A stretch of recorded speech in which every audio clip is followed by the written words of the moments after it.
Good afternoon, ma'am. Good Good afternoon. afternoon, ma'am. Okay, so I am here to interview you to get some information, ma'am, about guidance counseling. So I'm Monica from PTC program at UP. Okay, so ma'am, how old are you, ma'am? I'm 61 years old. Okay, so ma'am, how many years in service as a guidance counselor? Actually, I am a retiree from a private school. I I was a guidance counselor for 17 years there at that private school, and I was a teacher for 13 years. Okay. So, how do you became a guidance counselor, ma'am? Uh, I was recommended by my head by my directress in 1991. I was surprised when Yes. she recommended me because I just only want to teach. I was a teacher then, but she gave me a letter recommending him to the president of the school. Yes. Okay. And yun, Okay, ma'am. So, what triggered you, ma'am, to pursue this career as a guidance counselor, not in the teaching path? So, actually I'm a teacher. But being a teacher, I know that a teacher is also a guidance counselor. So, I took up units of guidance and counseling then, and and it's not my dream to become a guidance counselor, but it's the but I was recommended, so I became a guidance counselor, and okay. it was approved. Okay. So, um, ma'am, so, um, for you, what is guidance counseling? Guidance is counseling is guiding the students and to guiding them to have their wise decisions in their life, in their studies. Yun. Okay. So, ma'am, how do you think guidance counseling help the community? Uh, in my experience as a guidance counselor, I know a lot of people, a lot of students benefited from my being a counselor. Uh, First and foremost, that of giving advices to the students on their studies, on the career that they want to take up. Then I was also an instrument in giving scholarship to the students uh, and many others. Yes, okay, ma'am. So that's very helpful for the community. So, ma'am, what is the scope in of guidance counseling in education sector? So, how is the guidance counseling work in the education part? Guidance and counseling helps in education by advising the student on what course they are going to uh,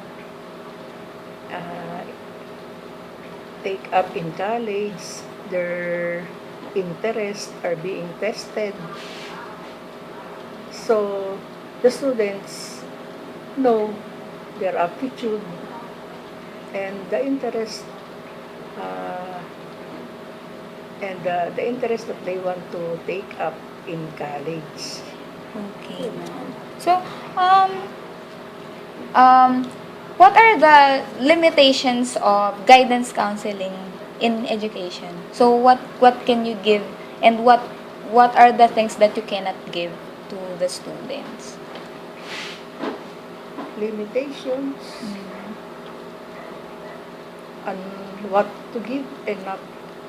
What are the limitations? So, here is our work. So, this is our limitation. We cannot give these things to you students.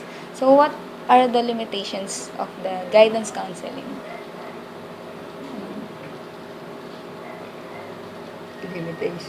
Limitations on their lives. um, limitations of the service. So Limitations yes, of the service. As a guidance counselor, surely when you go home, oh, there was a limitation there. You are not involved directly in guiding the students. Yes. So they are the one to choose for their future. So But surely in the school, Yes. the guidance counselor gives advices, gives tests. yes. Mm. So the last choice is from the students. So we cannot give them um, what to do. We can advise them, but we cannot give them on. Yes, we can advise them, but we cannot decide for them. They are the ones who are going to decide. Yes, okay na. So, what are the services that you are offering? So, aside from career guidance, what are the other services? The services that we are giving to the students are orientation, to orient the students on the different things that they are going to have in the school. They should know the different officials, the different school personnel, and things, because they should know these things because they belong now to the school. We have what we call inventory. Then we have what we call guidance, counseling. Counseling is the heart of the guidance, giving advice. Then we have what we call testing. Testing. Then we have testing. We have follow-up, Mhm. research.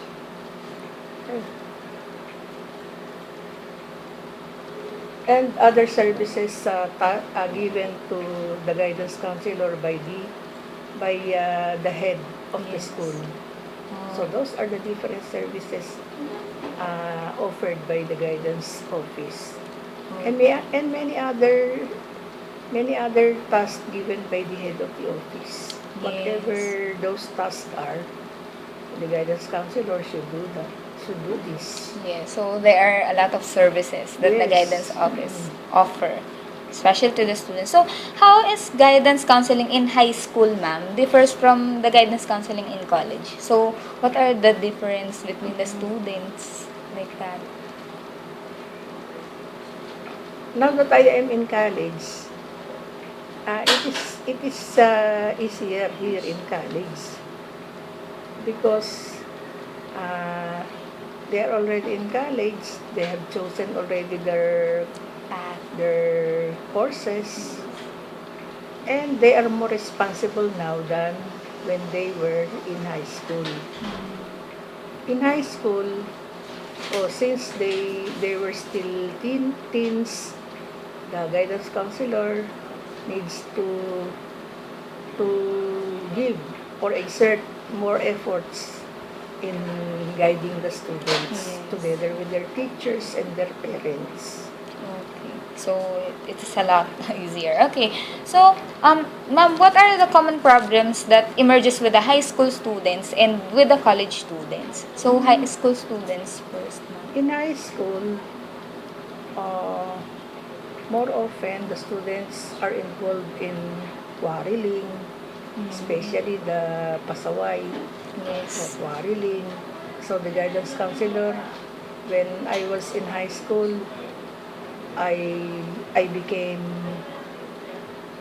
what we call investigator, Yes. barangay captain, police, teacher, parent.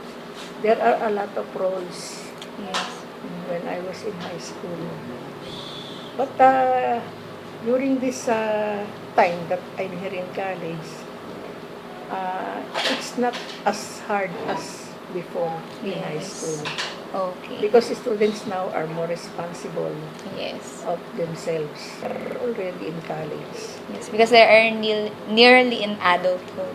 and some of them are adults. Okay, so ma'am, so what are the solutions you usually recommend for those problems?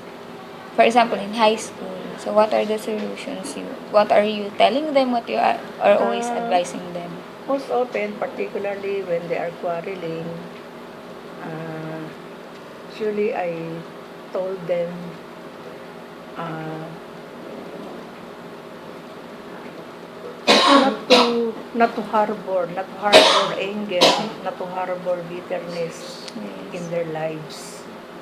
They should always be thankful in their Yes. lives, Okay. So, um, and they should be friendly.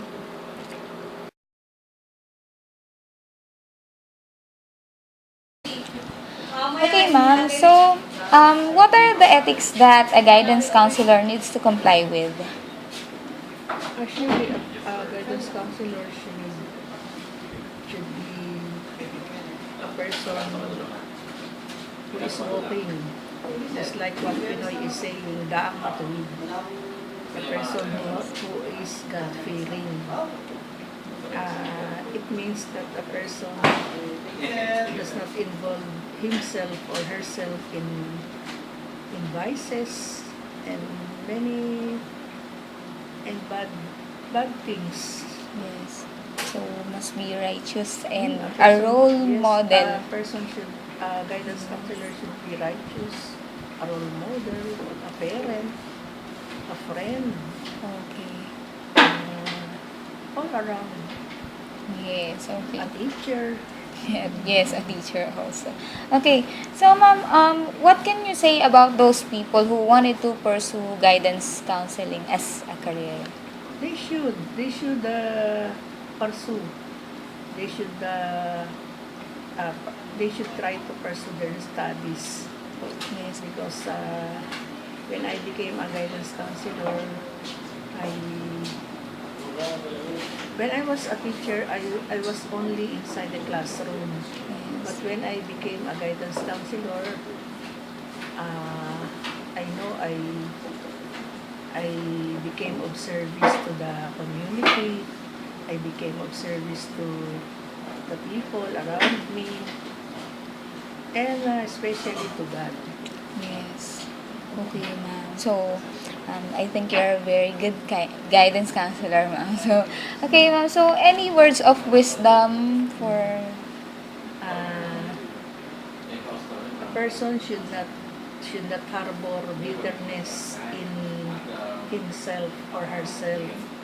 The person should always be thankful or grateful to the Lord in Yes. everything that He has in life. Okay. So, ma'am, thank you very much, ma'am, for giving your time for this interview. Okay, ma'am, thank Yes. you. Nice meeting you, ma'am. Welcome. And good afternoon,